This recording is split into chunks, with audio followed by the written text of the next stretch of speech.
sure na talagang plano nila magpakito doon or talagang naubusan lang ng option and kailangan nila ng physical damage dealer. That's why they released the Pakito instead of other XPs. Pero ito na, game number 3 na tayo. First pick nga ulit ang Team Liquid Philippines. Joshi is expecting a first pick Farsa unless mabanto ng Aurora Gaming. So feeling ko naman ay hindi worth it, diba? Ng Aurora yan. Still the Kalea back siya. Diba? Oy! Oy, hindi! Sorry, Joshi. Sorry, Joshi. Binan. Okay.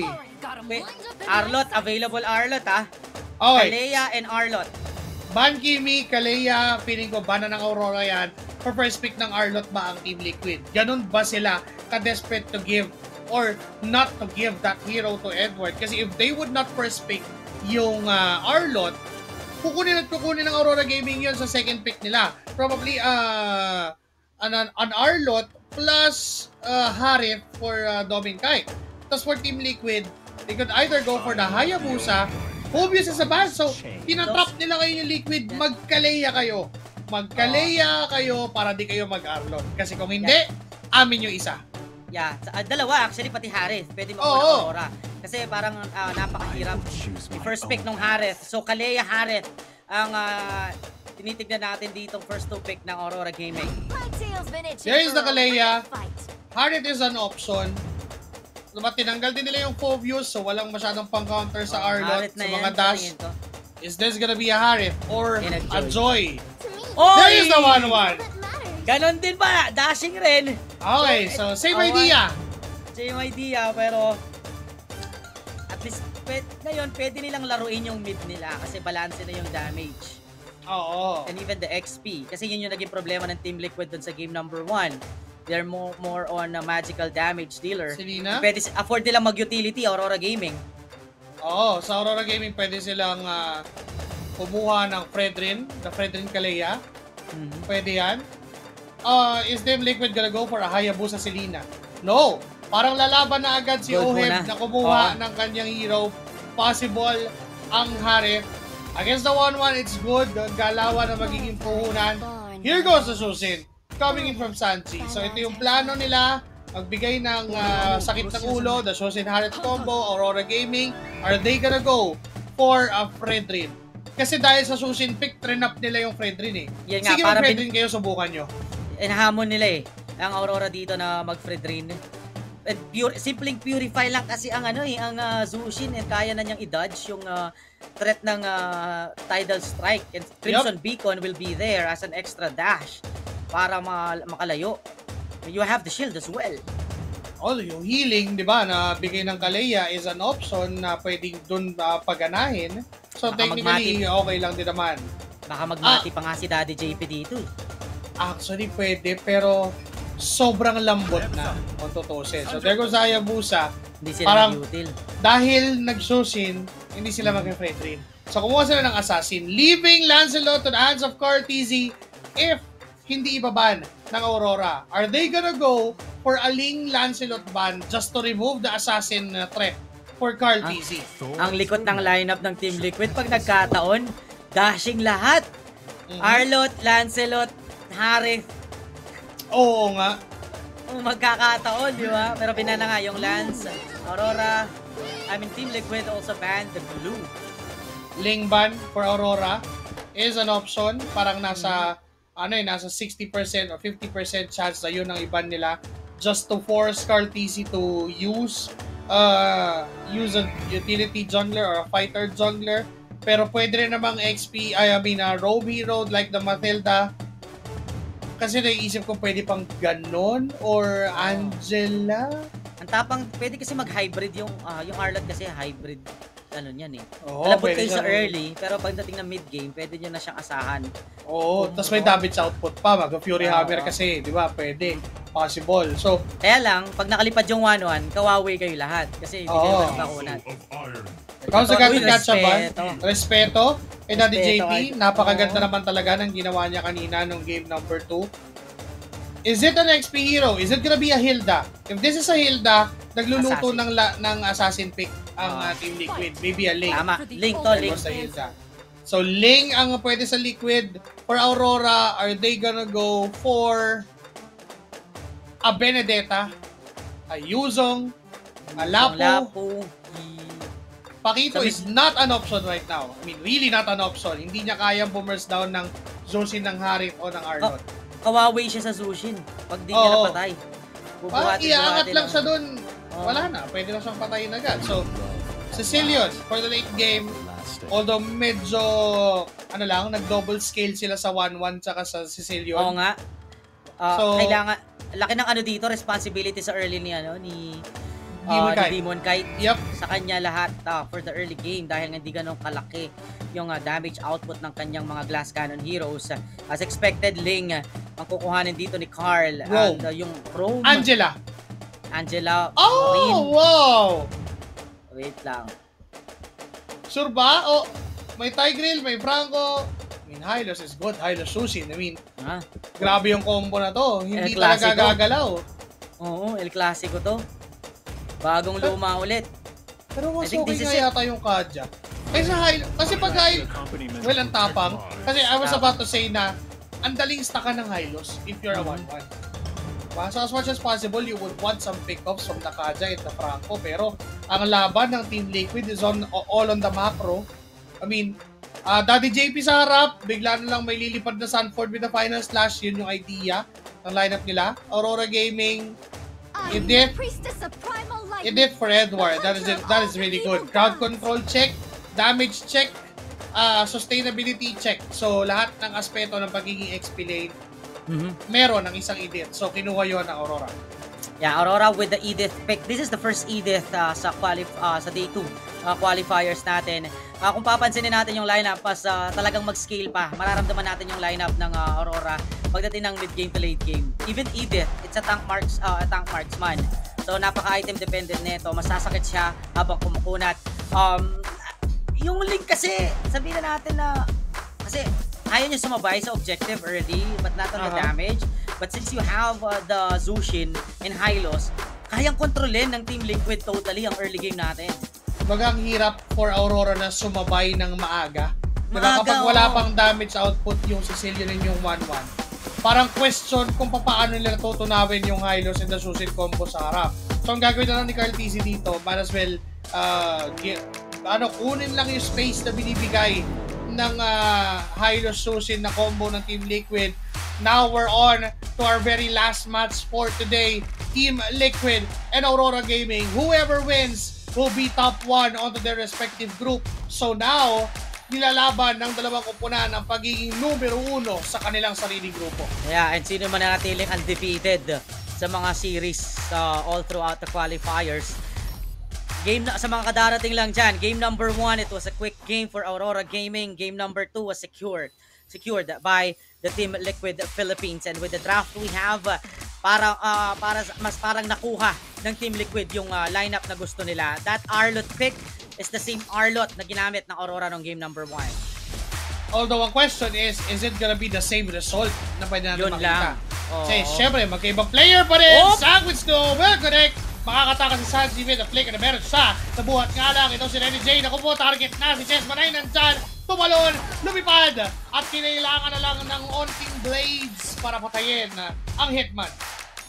The surge of life is not enough to extend this life on that specific team fight, and we felt the early punishment ng Team Liquid. Nakauna doon ang Aurora Gaming. Lamang sila when it comes to positioning and sila yung nakauna talaga, pero mas nanaig pa rin ang poke damage ng isang Zushin, and they're not yet done. Look at that! A tank being dive! Carl TZ with a tower dive, Tempest, para lang mapaslang doon. Etong si Edward. Usually, i-reserve mo yung Tempest of Blades na yan para sa Turtle, pero hindi. Kaya kong tumower dive, sabi ni Young Goat. Binigyan na agad, but Sanji with a crucial lance! Flare! Isang palo na lang! Isang first kill na lang! Patay na si Sanji doon! Final slash, won't even connect! Pero, yung crucial buhat, yung crucial babad, the Hylos Zushin combo is doing it for Team Liquid. Grabe. Konting na talaga. Isang ubo na lang. Isang ubo na lang. Yung Zushin ni Sanji doon, pero nagawan pa rin ng paraan. Wow, what a clutch kill. Though the turtle is still available, to contest para dito sa Aurora. But I doubt if that they wanna contest this. They finally realize na talagang kulang pala tayo. Lugi pala tayo sa early. Pero Final final slash! Huli palbon sa loob. Itong si Edward. Tempest of Blades once again. Paon doon sa mukha ni Edward. Patay din si Rene J sa may backline. Walang no choice. Si Yue kung hindi umuwi at iwanan na lang ang mga members ng Team Liquid. Team Liquid is showing us you won't give an assassin to Carl TZ. You don't want it. Dahil ganyan yung kayang gawin. Ang pagbabalik ng daliri ng Prodigy. Yung tikas ng pagiging assassin man ni Carl TZ. DM2 World Champ. DM4 World Champ. Pinapakita lang na ito yung kayang ipakita ng kupunan ng Team Liquid kapag hawak ni Carlito ay ang mga assassin niya. And one more thing is yung performance ni Daddy JP. Talagang since game number 1, game number 2, and game number 3, sobrang maximize netong Team Liquid Philippines. Yung mga save niya dito kay Sanji. One more thing, yung expected naman natin na gagawin ng Arlot, pero kanina nabigla ni ultimo si Edward. Ginamit niya tong Arlot ng game number 1, pero parang na-surprise pa siya dun sa hampas sa kanya kanina. You'll never see it coming din talaga kapag mga Arlot no? Na, oo, alam mong may threat ng final slash flicker, pero hindi mo alam kailan mangyayari, kailan magko-commit. Diba yung Team Liquid Philippines, and they're taking Aurora into surprises that they can even handle. Kaya naman, sila yung nakakalabang ngayon, 5-0, a 3K gold lead for Team Liquid Philippines. Hindi makasagot ang Aurora right now. Tis Pogi ang gagawin dito ng Aurora. Hinihintay nila na makabalik sa laban etong si Demon Kite and matulungan sa early game etong kanyang mga scaling hero. Kasi pagdating ng mid game to late game, lalo na pag nag-activate na itong 1-1 na Demon Kite or Doming Kite rather, ay doon natin mararamdaman ang draft na meron ng Aurora Gaming. What more kung kumunat din at makahabol sa item etong si Edward, kasi may pangarap ka na, meron ka pang extra damage mula sa kanyang Primal Wrath. So yun yung pinaka-idea ng Aurora Gaming. Tumiis muna, tiis Pogi, kasi Pogi naman sila lahat. Oo. Diba? So tiis muna, maghanap ng perfect timing, turtle fight. Nakaabang si Edward. Final slash, hindi ko connecta. Medyo na-anticipate yung timing nun. Napabuhat pa. Friendly battle is kanino mapupunta. At na kay Chessman, kay Carlito pa rin. Another kill. Tempest of Blades, nagagamitin. Under the turret kaya di na pipilitin. Ang mga members nila Team Liquid PH ay lumalaban pa rin. But there goes down. Si Rene J lang mag-isa na sa turtle. Clearly, this is still a lead for the Cavalry. I love the way Aurora attempted to challenge the Turtle this time. Sinusukat na nila yung kakayahan nila bilang 5-man na makisipagsabayan dito sa Team Liquid. Pero lamang pa rin technically. Kung napapansin niyo ang Team Liquid doon sa clash na yon, it just so happen na hindi tumama yung final slash doon ni Sanford, kaya hindi talaga nakaabante ang Team Liquid. Pero yung glorious pathway, yun yung pumutol sa momentum kanina ng Team Liquid, kaya wala silang nakuhang hero mula sa Aurora Gaming. Pero pagdating sa retrihan, doon nagwagi si Young Goat against Demon Kite. Nakuha niya yung perfect timing na yon, plus yung post-objective fight na ipanalo pa ng Team Liquid. Pero this is what to expect considering the lineup na meron ang Aurora Gaming. Matagal pa yung damage output from Yue and even from Doming Kite. So naghihintay pa tayo ng tamang oras for them to scale up.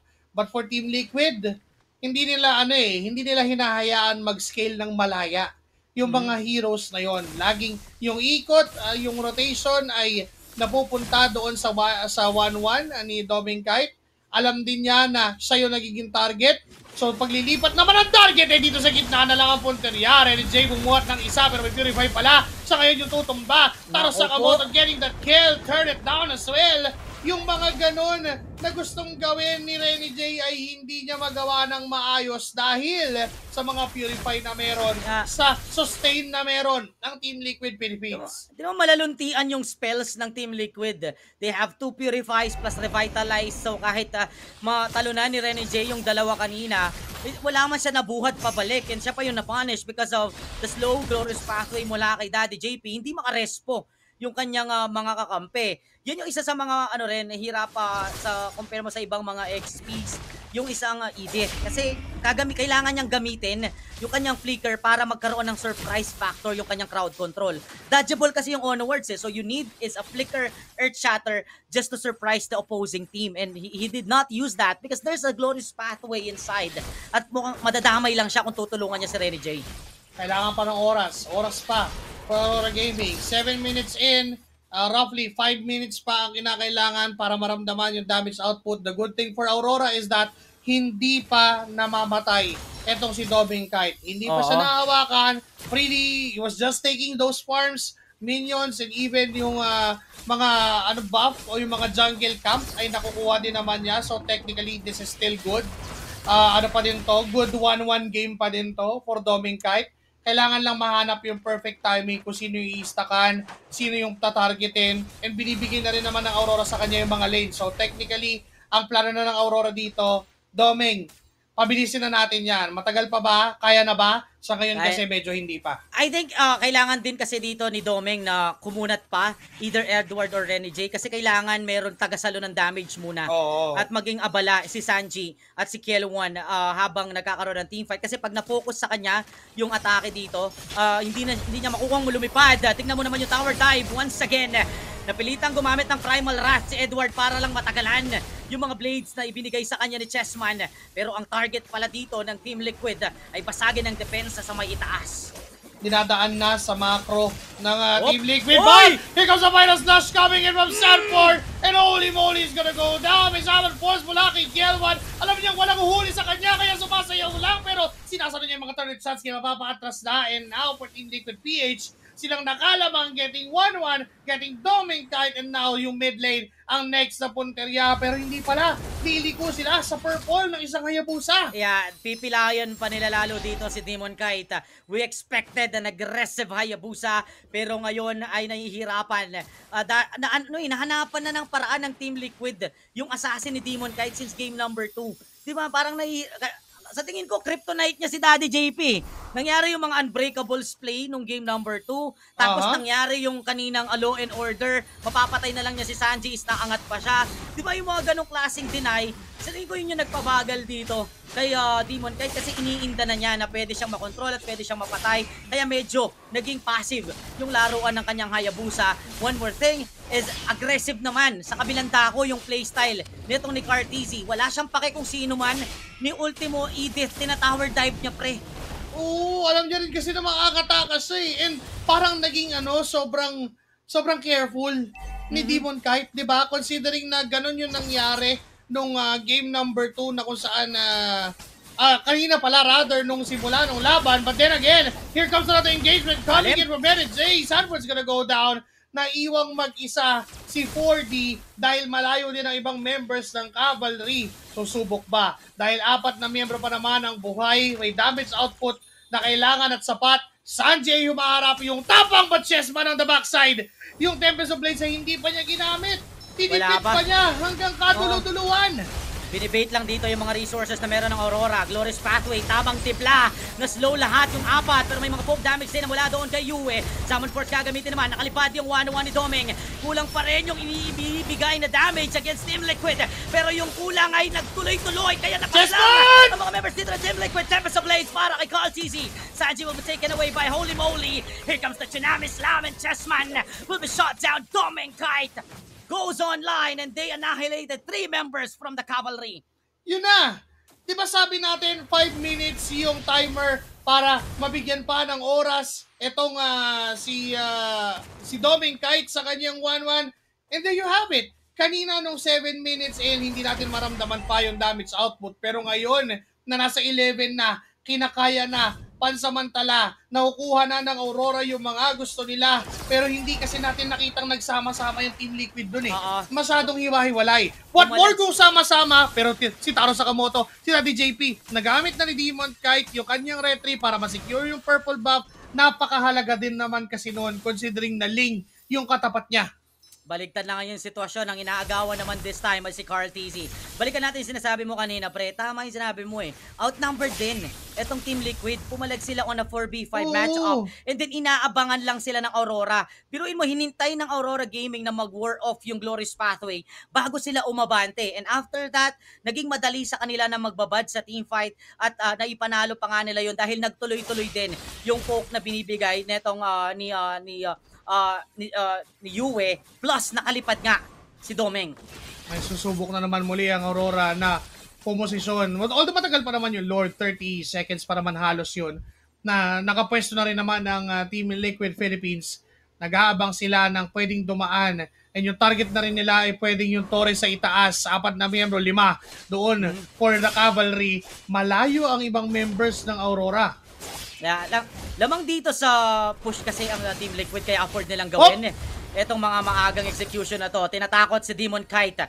An early Crimson Beacon coming from Sanji. And look how Team Liquid changed their positioning. Yung mga may Purify yung nasa harapan. Si Sanji. Diba? Kasi nandun yung threat ng Tsunami Slam and Tidal Strike kaya napatay kanina si Sanford. Kaya ang trabaho ngayon na kumuha ng early vision ay nagmula kay Sanji pero may conceal tayo mula kay Rene J. Maghahanap siya ng tamang tao na pwedeng pitasin mula sa Cavalry at sila na ulit ang makalamangin when it comes to manpower. Although up yung Purify ni Kel1, up din yung Purify ni Sanji. Silang dalawa yung possible na magandang target pero minamadali. Nakita si Chessman doon sa Lord. Papasok na ulit. Kel1, Zaman Force. Nandiyan rin si Carl TZ. Oriol's gonna go down in the red. Tribution from Carl TZ himself. Double kill from Kel1. 4 men down from the side of Aurora Gaming. Making a wipeout. And Team Liquid Philippines marching down that middle lane. Tinan mo yung tapang ni Sanji, men. Pinasok na sa mismong base. Nag-Winter Crown pa. Nag-Immortality. Kel1 with a Winter Crown. Tapos biglang basag na lang ng base. Team